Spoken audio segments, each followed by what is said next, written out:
नमस्कार, संस्कृति पीसेस के इस यूट्यूब चैनल में आप सभी का स्वागत है और मेरा नाम है प्राची मिश्रा। जैसे कि हम डेली कुछ महत्वपूर्ण मुद्दों पर चर्चा करते हैं, तो देख लेते हैं आज कौन कौन से विषय हैं जिन पर हमें बात करनी है। डेली हमारे पास ऐसे 4 विषय होते हैं। सबसे पहला है ग्लोबल पोजिशनिंग सिस्टम ट्रैकर। ये एंकलेट है बेसिकली। तो ये किस प्रकार से है, किस गवर्नमेंट के द्वारा ये पहली बार भारत में एक कैदी के ऊपर लगाई गई है, तो इस पर हम बात करेंगे। दूसरा है 3 OTT प्लेटफॉर्म्स में अश्लील सामग्री हटाने का आदेश दे दिया गया है। ये भी पहली बार है जब किसी OTT प्लेटफॉर्म पर इस तरीके की कोई कानूनी आदेश लागू किए गए हैं। तीसरा है हमारा सीबक थॉर्न फल को GI टैग मिला है, जो कि आपके कहाँ से संबंधित है, लद्दाख से संबंधित है। लद्दाख में टोटल अब 4 GI टैग हो गए हैं, तो इनके बारे में बात करेंगे। अंत में है life time disturbing the peace award. ये सुन करके ऐसा लगता है कि डिस्टर्बिंग पीस यानी कि पूरी तरह से शांति को भंग कर दिया है और ऐसा ही अवार्ड किसी को दिया गया है, लेकिन इस अवार्ड के बारे में बात करेंगे क्योंकि ये पहली बार दिया गया है और किसको दिया गया है। चलिए, तो ये हैं आज चारों जिन पर हमें बात करनी है। सबसे पहले आ जाते हैं इस ग्लोबल पोजिशनिंग, जो आपका ट्रैकर एक तरीके से क्या है, एंकलेट है। ये आपको यहाँ पर कुछ दिखाई दे रहा होगा, पैर में कुछ इस तरीके से एज अ वॉच, या जैसे कि मैंने ये ब्रेसलेट पहन रखा है, तो इस तरह से ये लगाया जाता है बेसिकली। क्यों? तो ये पहली बार लगाया है जो कि JNK सरकार ने लगाया है और एक कैदी के ऊपर लगाया गया है जिनका नाम है गुलाम मोहम्मद भट्ट। तो इनका नाम जरूर याद रखिएगा। नाम क्या है इनका? गुलाम मोहम्मद भट्ट। इन पर ये जो आपका ट्रैकर है वो बेसिकली लगाया गया है। ठीक है, तो इन पर लगाया गया है। देश में पहली बार जम्मू कश्मीर के एक कैदी पर उनकी गतिविधियों पर नजर रखने के लिए, क्योंकि उनको क्या दी गई थी, बेल दी गई थी। ठीक है, बेल पर वो छूट करके गए थे और उनकी गतिविधियों पर नजर रखनी थी, इसीलिए उन पर यह आपका ट्रैकर, एंकलेट ट्रैकर है, ये लगा दिया गया है। लगा करके तब इन्हें बेल दी गई है। अच्छा, चलिए बाद में हम पहले बात करेंगे गुलाम मोहम्मद भट्ट के बारे में, जान लेते हैं उससे पहले आगे देखेंगे इस ट्रैकर के बारे में। तो बेसिकली गुलाम मोहम्मद भट्ट को गिरफ्तार किया गया था UAPA एक्ट यानी कि अनलॉफुल एक्टिविटीज प्रिवेंशन एक्ट के तहत। यानी कि वो क्या कर रहे थे, उन पर आरोप था कि उन्होंने जो टेरर एक्टिविटीज़ हैं उनमें उनका हाथ है। वो हवाला का पैसा जो है, मनी लॉन्ड्रिंग एक तरीके से करते थे, वो टेरर फंडिंग करते थे। तो इसी के तहत सरकार ने इनको गिरफ्तार किया था UAPA एक्ट के तहत। UAPA एक्ट में बेल मिलना बहुत ही मुश्किल होता है, लेकिन क्योंकि इन पर ये ट्रैकर लगाया गया है तब जाकर के इनको बेल दी गई है। बेल के बारे में समझ लेते हैं। बेल क्या होता है? बेल आपका टेम्परेरी रिलीफ होता है, जो कि रिलीज किया जाता है कुछ समय के लिए। बेल में और पैरोल में दोनों में डिफरेंस होता है। बेल क्या होती है आपकी? टेम्परेरी रिलीफ, यानी कुछ समय के लिए कैदी को आजाद किया गया है। ठीक है, वापस से उसे पेश होना पड़ेगा कोर्ट में, वापस से उनकी जो गिरफ्तारी है वो होगी। पैरोल क्या होता है? आपने सुना होगा कि इनको पैरोल पर रिहा किया गया है, यानी कि उस टाइम जो कंडीशनल ये आपका रिलीज होता है। कंडीशनल रिलीज, जैसे कि किसी की मृत्यु हो गई उनके परिवार में, माता या पिता की, या किसी की शादी है, या कोई ऐसी मतलब बहुत ही इंपॉर्टेंट चीज़ है उसकी फैमिली में, या इंपॉर्टेंट कोई फंक्शन है, देन कंडीशनली उनको क्या है, पैरोल पर भेजा जाता है। देन वो वापस से आ जाते हैं। वो एक, चाहे वो किसी का देहांत हुआ हो उसको कंप्लीट करके, या किसी की शादी हो उसको देख करके। तो ये इस तरह से होता है पैरोल और बेल में, दोनों में डिफरेंस जो मैंने आपको बताया। तो बेसिकली इनको क्या दी गई थी? बेल दी गई थी और बेल पर ये छूटे थे। तो ये तो बात हुई इनकी गुलाम मोहम्मद की और बेल और पैरोल के बारे में। ये हमने जान लिया कि गुलाम मोहम्मद को गिरफ्तार क्यों किया गया था जम्मू कश्मीर सरकार के द्वारा, क्योंकि इन पर यह आरोप था कि ये क्या करते थे, कि मनी लॉन्ड्रिंग क्या करते थे। ठीक है, तो ये चीज आपको समझ में आ गई होगी। आगे आ जाते हैं अब इस GPS ट्रैकर एंकलेट के बारे में समझते हैं। ये क्या है? ये एक तरीके का ब्रेसलेट है। ब्रेसलेट है, इसको पैरों में देखो, ट्रैकर बहुत टाइप के होते हैं। जैसे आप देखोगे कि कई बार ये जो ट्रैकर्स हैं इनका प्रयोग वन्य जीव अभ्यारण्य में भी किया जाता है। बाघ के ऊपर लगाया जाता है, हिरण के ऊपर लगाया जाता है। क्यों? ताकि हम उसकी क्या कर सके, लोकेशन जान सके, कहाँ पर वो है। क्यों लगाया जाता है? तो उनकी सुरक्षा से संबंधित लगाया जा सकता है और उन्हें ढूंढने में आसानी होती है, इसलिए भी लगाया जाता है। ठीक है, यूज किया जाता है। अब पहली बार किसी कैदी पर लगाया गया है, इसलिए इंपॉर्टेंट हो गया है यहाँ पर। और इसको लेकर के बहुत ज्यादा मुद्दा भी छिड़ गया है कि बहुत सारे ऐसे जो सोशल जो एक्टिविटीज हैं उनका कहना है कि आप किसी की निजता भंग कर रहे हो ये ट्रैकर लगा करके। ठीक है, तो ये तो खैर लास्ट में हम डिस्कस कर लेते हैं, अभी देख लेते हैं ये तो ये किस प्रकार से यूज होता है और क्या क्या चीजें इसमें शामिल हैं। तो एक प्रकार के ब्रेसलेट के समान ये छोटा सा होता है, इसको पैरों में या हाथों में पहना दिया जाता है। ठीक है, इसे पैरोल, परिवीक्षा, घर में नजरबंद या जमानत पर रिहा हुए कैदियों पर लगाया जाता है जिनकी कानूनी निगरानी आवश्यक होती है, यानी कि इन पर निगरानी रखना आवश्यक है, इन पर इस तरीके का कोई एक्ट लगा हुआ है या इन पर इस तरीके का कोई आरोप है जो कि संगीन है और निगरानी आवश्यक है, तब इसको लगाया जाता है।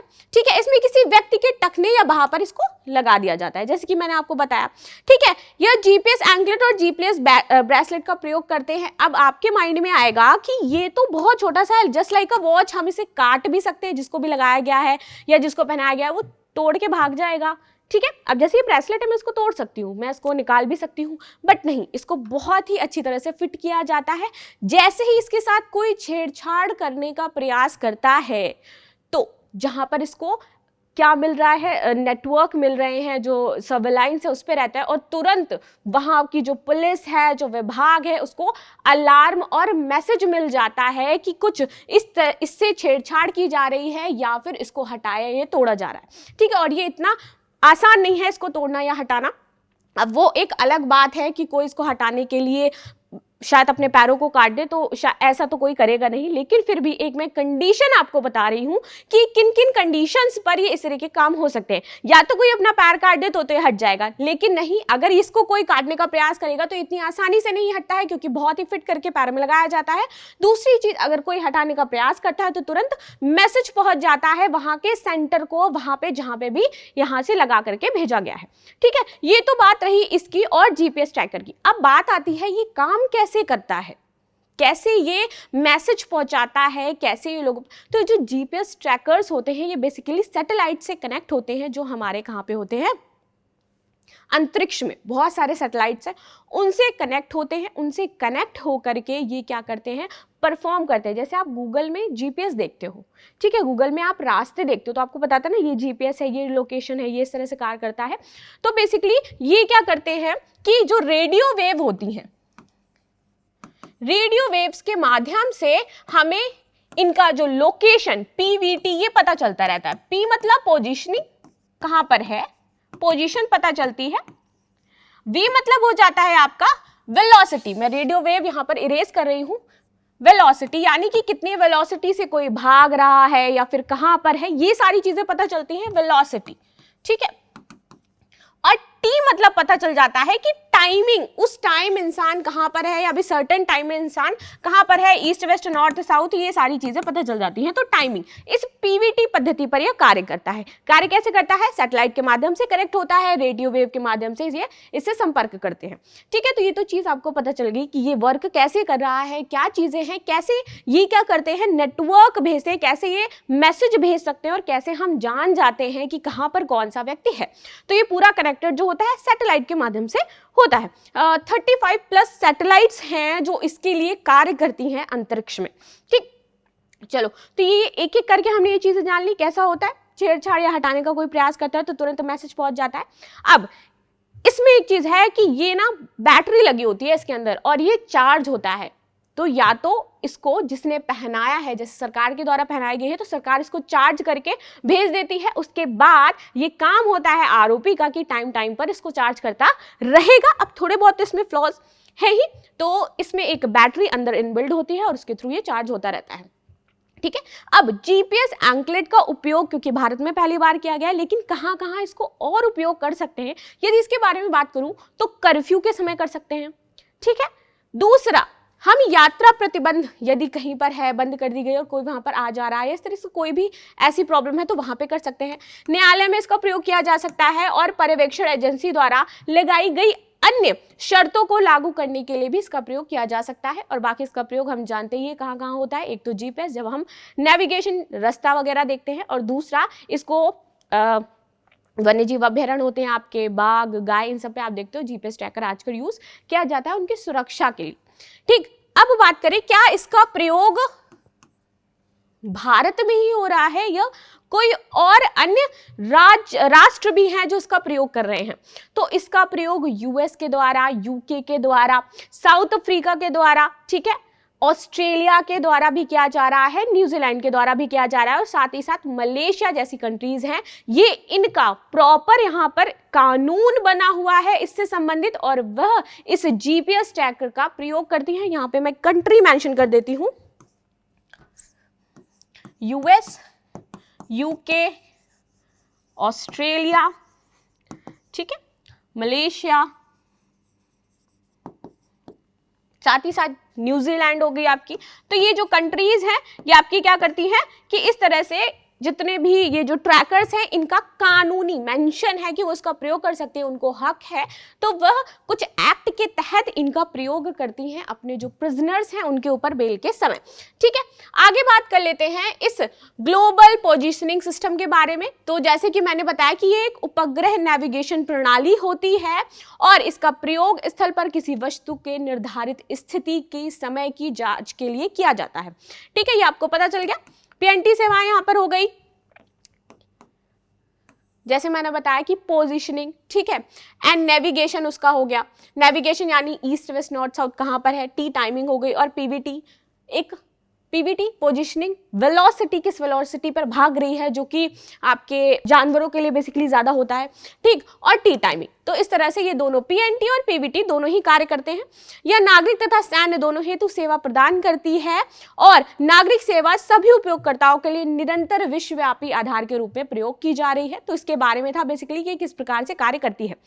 सैन्य सेवा अमेरिका तथा संबद्ध सशस्त्र बलों के साथ साथ अनुमोदित सरकारी एजेंसियों के लिए उपलब्ध है। तो इसके लिए ये जो हमें ग्लोबल पोजीशनिंग ये जो सिस्टम प्रोवाइड किया गया है या मिलता है, तो ये सैन्य सेवा अमेरिका के साथ जितने भी और अदर कंट्रीज हैं उनको ये साथ ही साथ उपलब्ध करवाई जाती है, ठीक है, अमेरिका के सहयोग से। चलिए आगे आ जाते हैं हम। ये तो हमने बात कर ली कि क्या था ग्लोबल पोजीशनिंग, क्या क्या इसमें चीजें थी।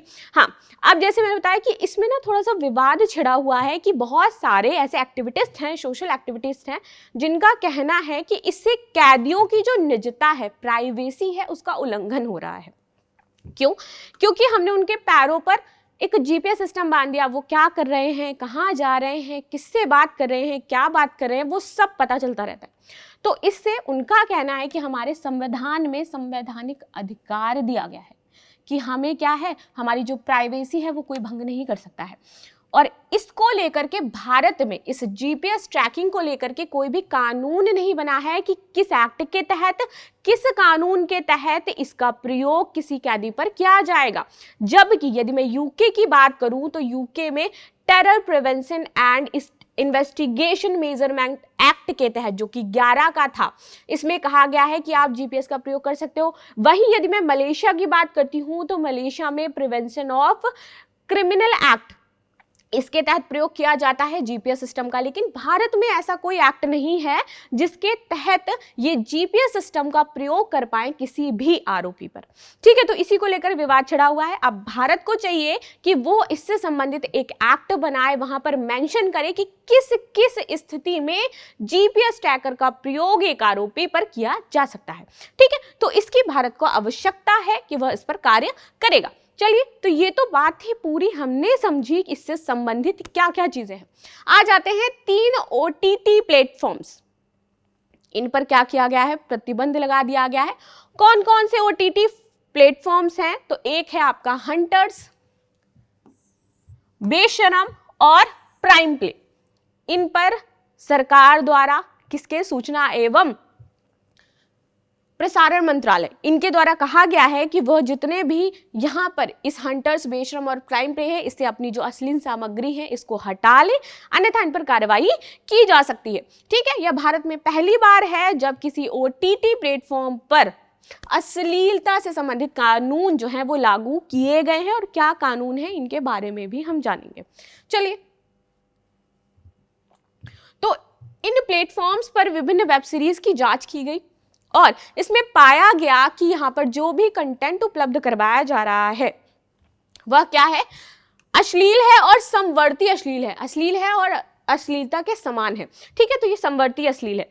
इसके तहत जो यहाँ पर नियम और कानून लागू हुए हैं, तो आईटी नियम 2021 की धारा 67 के तहत यहाँ पर पाया गया कि क्या किया जा रहा है, अश्लील सामग्री को प्रकाशित किया जा रहा है, प्रसारित किया जा रहा है। और साथ ही साथ आईटी एक्ट, जैसे ये 67 धारा है, इसी की धारा 67A के तहत यहाँ पर देखा गया कि यहाँ पर यौन सामग्री को प्रकाशित किया जा रहा है। ठीक है, तो दो धाराएं थी आईटी एक्ट 2021 की, कौन कौन सी, 67, जिसमें पाया गया कि अश्लीलता से संबंधित जो सामग्री है वो प्रकाशित हो रही है, और 67A जिसमें ये पाया गया कि यौन से संबंधित जो सामग्री है वो प्रकाशित हो रही है। तो इन्हीं दोनों के तहत इस पर कार्यवाही की गई है। आईटी अधिनियम 2000 के अनुसार क्या है कि किसी भी ओटीटी प्लेटफॉर्म को 5 दिन का समय दिया जाता है कि वह इससे संबंधित जितने भी कंटेंट है उसको डिलीट कर दे, अन्यथा उन पर कार्रवाई हो सकती है। तो 5 दिन का समय दिया गया था इनको डिलीट करने के लिए। फाइनली इन्होंने अपनी सामग्री जो है वहां से हटा ली है।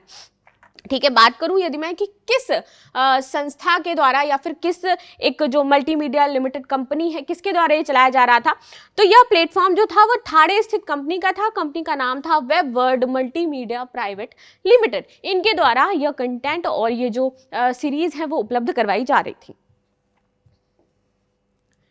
आगे बात कर लेते हैं, सूचना एवं प्रसारण मंत्रालय ने क्या इससे संबंधित कार्य किए और कौन कौन सी चीजें इन्होंने इसमें पाई हैं।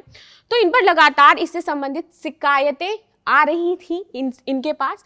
वर्तमान में यदि बात की जाए तो 57 पंजीकृत ओटीटी प्लेटफॉर्म्स हैं, और इन जो 3 प्लेटफॉर्म्स को हटाया गया है ये पंजीकृत नहीं थे, यानी कि ये अपंजीकृत प्लेटफॉर्म्स थे। इसके बाद इन पर कार्यवाही की गई है। ठीक है, अधिकतर शिकायतें अपंजीकृत प्लेटफॉर्म से संबंधित थी। ठीक है, सूचना एवं प्रसारण मंत्रालय ने बताया है कि यदि भविष्य में महिलाओं का अश्लील प्रतिनिधित्व, ठीक है, निषेध अधिनियम 1986 लागू कर सकती है। उन्होंने बताया यदि इस तरह की कोई भी महिलाओं से संबंधित यदि अश्लीलता या फिर इस तरह का कुछ भी प्रसारित किया जाएगा या उसमें हैरेसमेंट से संबंधित कोई चीज़ ऐसी दिखाई जाएगी, तो इन पर यह एक्ट, ये जो अधिनियम है ये लागू किया जा सकता है और इसके तहत उनको कारावास की सजा भी हो सकती है। ठीक है, तो यह था हमारा ओटीटी प्लेटफॉर्म से संबंधित। अब आ जाते हैं हमारा सीबक थॉर्न जो फल है जिसको जीआई टैग दिया है, इसके बारे में बात करेंगे। तो इसको जीआई टैग हाल ही में प्रदान किया गया है। लद्दाख का ये फल है और इसके साथ ही अब लद्दाख में 4 जीआई टैग हो गए हैं। पहले की यदि मैं बात करूं तो लद्दाखी पश्मीना था जिसको जीआई टैग दिया गया था। दूसरे की यदि मैं बात करती हूं तो यहाँ पे था आपका खुबानी जिसको जीआई टैग मिला था। और अंत में लद्दाख की लकड़ी की नक्काशी जो थी उसको जीआई टैग प्रदान किया जा चुका है। और अब लास्ट में हमारा क्या आ जाता है, फल आ जाता है जिसको भौगोलिक संकेतक दिया गया है। चलिए देख लेते हैं। जैसे मैंने बताया कि लद्दाख पश्मीना, खुबानी और साथ ही साथ लद्दाखी लकड़ी की जो नक्काशी थी उसको जीआई टैग मिल चुका है। इसको उद्योग एवं वाणिज्यिक मंत्रालय ने श्रेणी 31 के तहत मान्यता प्रदान करी है। आगे बात करते हैं इस फल के बारे में। तो ये एक झाड़ी से निकलता हुआ फल है। ठीक है, झाड़ी में होता है बेसिकली और ये हल्के नारंगी व पीले रंग के का होता है और ये खाने योग्य होता है। यदि मैं बात करूं कि ये होता कहाँ है तो ये जो हिमालयी क्षेत्र होता है वहाँ के ट्री लाइन के ऊपर पाया जाता है और यहाँ पर आमतौर में लद्दाख के सूखे क्षेत्रों और स्पीति के ठंडे रेगिस्तानी क्षेत्र है वहाँ पर ये मिलता है। हिमाचल के जो वहाँ के लोकल लोग हैं वो इसको पुकारते हैं छरमा के नाम से। ठीक है, तो वो इसे सीबक थॉर्न फ्रूट नहीं कहते, वो इसको क्या कहते हैं, छरमा कहते हैं। अब ये पाया कौन कौन से क्षेत्र में जाता है तो लद्दाख में, उत्तराखंड में, सिक्किम में, अरुणाचल प्रदेश के एक बड़े हिस्से में यह फ्रूट जो है वो उत्पादित होता है। ठीक है, इससे बहुत सारी जो औषधियाँ हैं उनका निर्माण भी किया जाता है, यानी कि बहुत सारी चीज़ों में हेल्पफुल भी है यह फ्रूट। अब ये पुरस्कार जब आया तो बहुत सारे लोगों के माइंड में था कि इन्होंने क्या बहुत सारे लोगों को डिस्टर्ब कर दिया है, क्योंकि इस पुरस्कार का नाम क्या है, life time disturbing the peace award, जिसने पीस को पूरी तरीके से भंग कर दिया हो। ठीक है, लेकिन इसका जो मतलब है वह मैं आपको समझाती हूँ। पहले तो हम देख लेते हैं कि किसको मिला है। तो ये जो अवार्ड दिया गया है ये दिया गया है किसको, सलमान रुश्दी जी को यह अवार्ड दिया गया है। अवार्ड का नाम क्या है? Life time disturbing the peace award.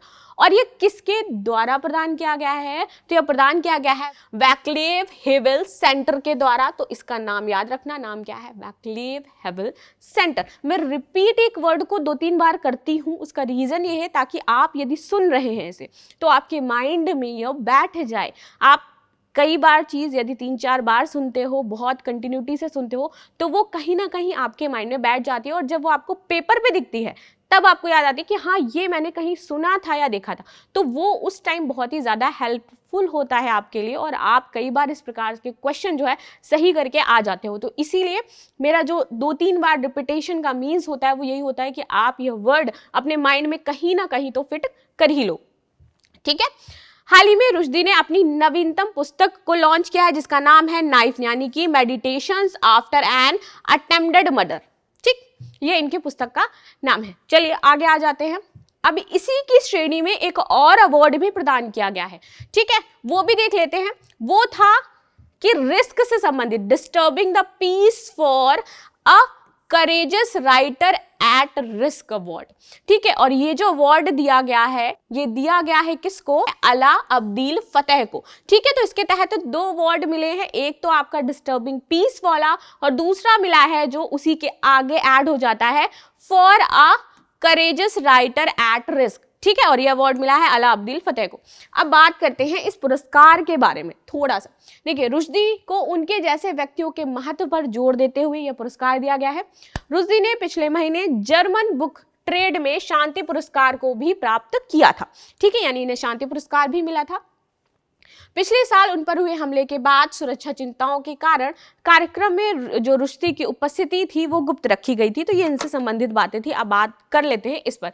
तो ये जो बेसिकली अवार्ड दिया जाता है ये उन लोगों को दिया जाता है जो कि एकदम लीक से हट करके समाज की वास्तविकता को इस प्रकार लोगों के सामने अपनी विचारधारा प्रस्तुत करते हैं कि लोग जो उससे संबंधित नहीं है वो क्या है, अब कहीं रोड मार्च करने लगते हैं या उनके खिलाफ खड़े हो जाते हैं, आकर के उन पर हमले करते हैं, यानी कि उन पर चक्कू या खंजर से भी वार किए गए। इन पर बहुत सारे सलमान रुश्दी को कई लोगों ने मारने की भी कोशिश करी। ठीक है, कुछ दिन इनको जेल में भी रखा गया।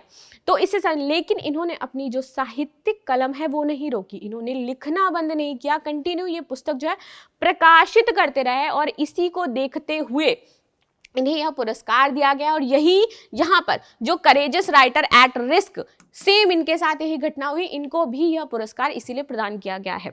तो यानी अगर मैं इसमें फिट एक एग्जाम्पल लेना चाहूँ, दैट इज ओशो। ओशो की विचारधारा बहुत सारे लोगों को नहीं पसंद थी, उनको बहुत बार गिरफ्तार किया गया, समाज से बेदखल किया गया।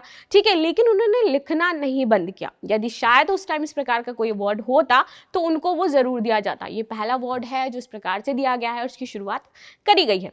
ठीक है, तो ये इससे संबंधित अवार्ड था। सलमान रुश्दी के खिलाफ बहुत सारे लोगों ने नारे लगाए, उनके खिलाफ बहुत सारे लोग जो है वो धरने तक पर उतर आए थे, इसीलिए इनको यह अवार्ड दिया गया है। और इन्होंने बहुत सारे लोगों की जो एक सोचने की जिस डायरेक्शन में वो सोच रहे थे उसको पूरा ही पलट दिया। ठीक, तो ये बहुत सारे लोगों के लिए प्रेरणा भी है, बहुत सारे लोगों के लिए बहुत एक तरीके से डेंजरस या खराब इंसान भी है। तो इन्हीं सबको देखते हुए इन्हें यह पुरस्कार मिला है, यानी कि लोगों ने इन्होंने लोगों को प्रोत्साहित भी किया है कि कैसी भी सिचुएशन हो, डाइवर्स सिचुएशन हो, अपने आप को काम रखिए और आपका जो एम है, जो करेज है, उसको बनाए रखिए और कंटिन्यू लिखते रहिए। इन्होंने अपना लिखना नहीं बंद किया और टाइम टू टाइम बहुत सारी पुस्तकें इन्होंने प्रकाशित करी हैं। चलिए आगे आ जाते हैं। अंत में जैसे डेली मैं क्लास खत्म करती हूँ एक क्वेश्चन के साथ, तो आज भी आपके पास एक प्रश्न है। प्रश्न क्या है कि हाल ही में सीबकथॉर्न फल के लिए किस राज्य या केंद्र शासित प्रदेश को भौगोलिक संकेतक प्रदान किया गया है? लद्दाख को, हिमाचल प्रदेश को, सिक्किम को या लक्षद्वीप को? ये वाला क्वेश्चन था जो इन्होंने दिया है।